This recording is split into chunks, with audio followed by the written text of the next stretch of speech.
ہماری فیملی حنفی مکتبہ فکر سے تعلق رکھتی ہے جہاں عورتوں کو قبرستان جانے کی اجازت نہیں دی جاتی، جبکہ آپ کے نزدیک عورتیں بھی عبرت کے لیے قبرستان جا سکتی ہیں، اس کی دلیل کیا ہے؟ اچھا، اس میں میں آپ کو ایک پریکٹیکل بات بتا دوں کہ ہمارے بھی ہمیشہ سے حنفی رہے ہیں، لیکن ہمیشہ عورتیں جاتی رہی ہیں۔ انفی بھی کوئی ایک نہیں نہ پائی میرے، انفی بھی تو بے شمار یا پھر یہ لوگ ایسے ہیں کہ جو باقاعدہ کسی علماء کے ذریعے اثر ہیں۔ ہاں جی، آپ کی فیملی انفی بریلوی تھی، انفی دیوبندی تھی؟ مطلب ہے تو بریلوی ٹائپ۔ ہاں تو بریلوی تو حمزہ بریلوی صاحب تو مزارات پہ جانے کے مخالف ہیں، انہوں نے کتاب لکھی ہے باقاعدہ مزارات کی پہ، اور میں اکثر اہل حدیثوں کو چھیڑتا ہوں کہ آپ کی اور بریلویوں کی ایک بات کامن ہے کہ عورتیں نہیں قبروں پہ جا سکتی۔ یہ میرا موقف نہیں، نبی الاسلام کا موقف ہے۔ اچھا، صحیح مسلم میں حدیث ہے، آپ صلی اللہ علیہ وآلہ وسلم نے فرمایا، اس میں میرا ایک ریسرچ پیپر بھی ہے، رسول اللہ صلی اللہ علیہ وآلہ وسلم کی آخری وصیت ہے، ریسرچ پیپر نمبر 1۔ اس میں نے قبروں پہ حاضری کے حوالے سے ہر چیز ایڈریس کر دی ہے۔ اسی میں آپ کو حدیث بھی مل جائے گی صحیح مسلم کی، انٹرنیشنل نمبر کے مطابق 2259 ہے۔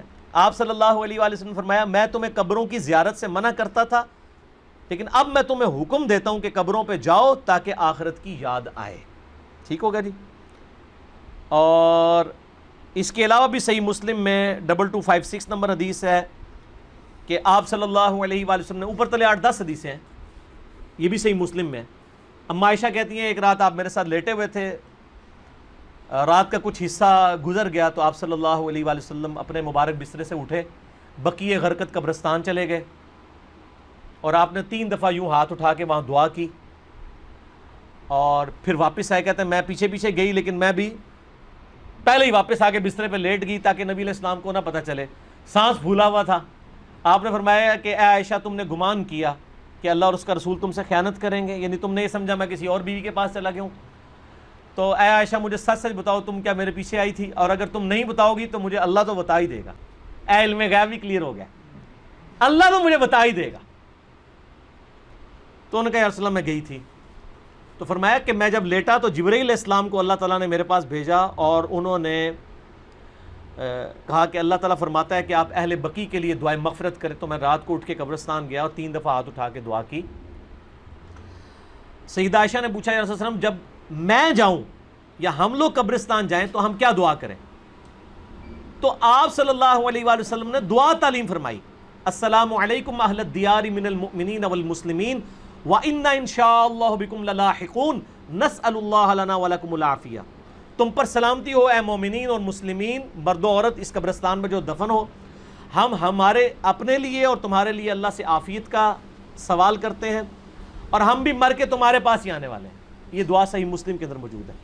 سیدہ عائشہ کو آپ نے یہ تعلیم فرمائی، انہوں نے کہا کہ میں کیا پڑھوں؟ تو آپ نے فرمایا تم یہ پڑھنا۔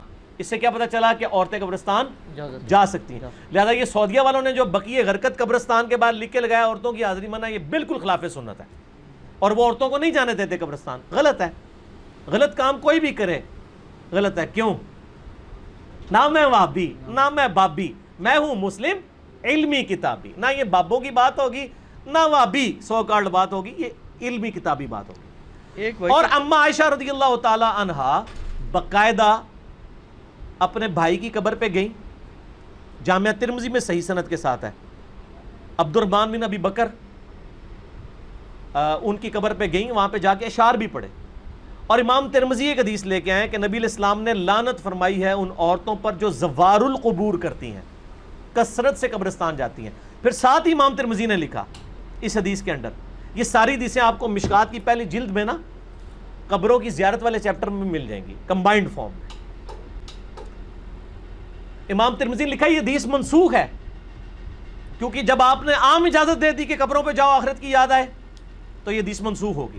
اور زوار القبور سے مراد ہے کثرت سے، اگر کبھی کبھار عورت چلی جائے تو جائز ہے، لیکن مزاروں پہ نہیں، قبروں پہ۔ مزاروں پہ تو مرد بھی نہیں جا سکتے، کیونکہ مزار تو نبی علیہ السلام کی مخالفت میں بنائے گئے ہیں۔ صحیح مسلم میں حدیث ہے، تمہیں منع کرتا ہوں قبروں پر عمارتیں بنانے سے، قبروں کو پکا کرنے پہ، ان سے بیٹھنے سے۔ یہ صحیح مسلم کے اندر حدیث موجود ہے انٹرنیشنل نمبر کے مطابق 2245۔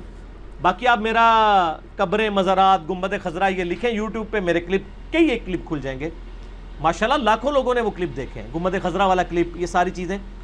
تو عورتیں قبرستان جا سکتی ہیں، اور قبرستان پہ آپ ہاتھ اٹھا کے دعا بھی کر سکتے ہیں۔ آپ قبر والے سے نہیں مانگ رہے، اللہ سے مانگ رہے ہیں، قبلہ رخ ہو کے ہاتھ اٹھائیں۔ نبی علیہ السلام نے مسلم شریف میں 10 حدیث ہیں، ہاتھ اٹھا کے دعا کی، اللہ سے کی، اس کے بعد چہرے پہ ہاتھ بھی پھیریں، المستدل الحاکم میں صحیح سند کے ساتھ ہے تمہارا رب حیا فرماتا ہے اس شخص سے جو ہاتھ اٹھا کے دعا کرے کہ اسے محروم لٹائے. یہ ابو داؤد میں بھی ہے, وہ روایت کمزور ہے. مستدرک کی روایت صحیح ہے کہ اور نماز کے بعد بھی آپ اپنی انڈیویجول دعا ہاتھ اٹھا کے کریں, یہ افضل ہے. اس کے بعد چہرے پہ ہاتھ پھیرنا بھی نہ صرف سنت ہے بلکہ اجماع امت ہے. یہ تو سعودیہ کے چند مولویوں نے یہ کام شروع کیے ہیں اور وہ کہتے ہیں کہ جناب چہرے پہ ہاتھ پھیرنا ثابت نہیں ہے. ابو داؤد میں ضعیف روایت ہے کہ نبی اسلام پھیرتے تھے, لیکن امام بخاری کی کتاب ہے الادب المفرد, اس میں انٹرنیشنل نمبر کے مطابق 609 نمبر اثر ہے کہ عبداللہ ابن زبیر اور عبداللہ بن عمر رضی اللہ تعالی عنہما یہ دونوں دعا کے بعد اپنے چہرے پر ہاتھ پھیرا کرتے تھے. اور عملی تواتر ہے, پوری امت پھیرتی ہے. یہ تو حدیث سے بڑی دلیل ہے. جب ساری امت یہ کام کر رہی ہوگی تو حدیث سے تو دلیل کی ضرورت ہی نہیں ہے, کوئی اختلاف نہیں ہے. یہ سعودی والوں نے خام خواہ ایک اختلاف کھڑا کر دیا ہے, لیکن پاکستان میں جو اہل حدیث ہیں انہوں نے جو نماز نبوی چھاپی ہے دارالاسلام والوں نے, انہوں نے یہی روایت لکھی 609 الادب المفرد کی اور کہا ہے کہ بالکل یہ صحیح ہے, سنت ہے, چہرے پہ ہاتھ پھیر سکتے ہیں. بلکہ میں آپ کو شغل کی بات بتاؤں, سعودیہ سے کوئی چند سال پہلے کی بات ہے, ایک بھائی نے مجھے کہا ہمارے ایک شیخ ہیں یہاں پہ سعودیہ میں, مدینہ یونیورسٹی, ام القری یونیورسٹی, مکہ میں بھی ہمارے سٹوڈنٹس ویڈیوز کے اعتبار سے جو ہیں وہ سنتے ہیں. تو انہوں نے کہا کہ مجھے وہ حدیث بھیجے, میں نے عربی ورڈنگ اس کی بھیجی. شیخ زبیر صاحب نے مشکات کی دوسری جلد میں دعا والے چیپٹر کے جو حدیث ہے نا ابو داؤد والی کہ نبی علیہ السلام چہرے پہ ہاتھ پھیرتے تھے, اس کے نیچے لکھا ضعیف ہے, لیکن ساتھ ہی فٹ نوٹ پہ لکھا صحیح سند ہے عبداللہ بن عمر اور عبداللہ بن زبیر سے کہ وہ چہرے پہ ہاتھ پھیرتے تھے, اور وہ روایت بالکل صحیح ہے اور بخاری کی صحت کے اوپر صحیح ہے. تو جب ان کو حدیث بتائی انہوں نے کہا نہیں یہ تو ضعیف ہے, اس میں فلاں راوی ضعیف ہے. میں نے مکتبۃ الشاملہ میں اس راوی سے صحیح بخاری میں 12 روایتیں نکالی اسی سند کے اوپر, اور اس کو کہا کہ یہ اس کو پرنٹ نکال کے دے مولوی کو. اس کو کہا بخاری کی بھی 12 حدیثیں ضعیف ثابت کر, اسی سند پہ الادب المفرد پہ ہے چہرے پہ ہاتھ پھیرنے والی. تو مولوی تو پتہ ہے تو ضدی ہوتا ہے, منیا نہیں لیکن ٹھپیا گیا لال رومال والا, خاموش ہو گیا, کہنا ہے کون اتھو کٹ کے بھیجتا ہے. ایک بندہ ہے تھے اللہ نے چھڑیا ہے جو نہ وہابی ہے نہ بابی ہے, نہ میں وہابی نہ میں بابی, میں ہوں مسلم علمی کتابی. علمی کتابی. اگلا سوال تو اس میں کور ہو گیا جی, کور ہو گیا. چلیں یہ کرامت ہو گئی جی. علی بھائی آپ الحمدللہ آپ ہمیشہ آیات اور حدیث کے ریفرنسز دیتے ہیں, مگر کبھی کبھی ان کے انٹرنیشنل نمبرز نہیں بتاتے. برائے مہربانی آپ لوڈنگ سے پہلے ویڈیو میں ہی ایڈ کر دیا کریں تو آسانی ہوگی, یا کوئی بک بتا دیا کریں. بک تو میں ہمیشہ بتاتا ہوں کہ یہ آج تک میں نے حدیث کبھی حدیث کی کتاب کے نام کے بغیر نہیں بتائی. ایک بک ہے تو یہ مشکات شریف, آپ 3 جلدوں میں ڈاؤن لوڈ کر لیں ahlsunnatpak.com سے. یہ انسائکلوپیڈیا آف حدیث ہے, بخاری, مسلم, ابو داؤد, ترمذی, نسائی, ابن ماجہ اور کئی 13 کے قریب کتابوں کے یہ نوٹس ہیں. یہ آپ ڈاؤن لوڈ کریں, 18 MB کی 3 فائلیں آپ کو فری ڈاؤن لوڈ کر لیں ahlsunnatpak.com سے. انٹلیکچوئل ترتیب کے ساتھ آپ کو اس میں حدیثیں مل جائیں گی. ٹھیک ہوگا جی. تو باقی انٹرنیشنل نمبر چونکہ اکثر میں نے پورے مسئلہ نمبر ریکارڈ کرائے ہیں, میرے ریسرچ پیپر ہیں ان میں نمبرنگ بتائی ہوئی ہے.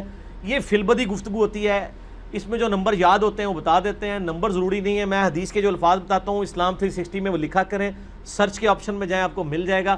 جب میں مسلم شریف, بخاری شریف, ابو داؤد, ترمذی بتا دیتا ہوں تو اتنا تھوڑا ہے, تو ریفرنس تو ہو ہی جاتے ہیں. باقی اپلوڈنگ سے بغیر پہلے یہ کچھ کرنا, یہ اتنی بڑی ایڈیٹنگ ہے کہ اس کے لیے پورا ایک آفس اور کئی بندے چاہیے, تو یہ پاسبل نہیں ہے. ہم نے تو ویڈیو فوراً اپلوڈ کرنی ہوتی ہے, اور آلموسٹ ہمارے جتنے اسٹوڈنٹس ہیں ان کو نمبرنگ پتہ ہے, وہ آپ کو واٹس ایپ نمبروں پہ رابطہ کریں, وہ بتا دیتے ہیں اور آسانی سے آپ کو مل جائیں گے.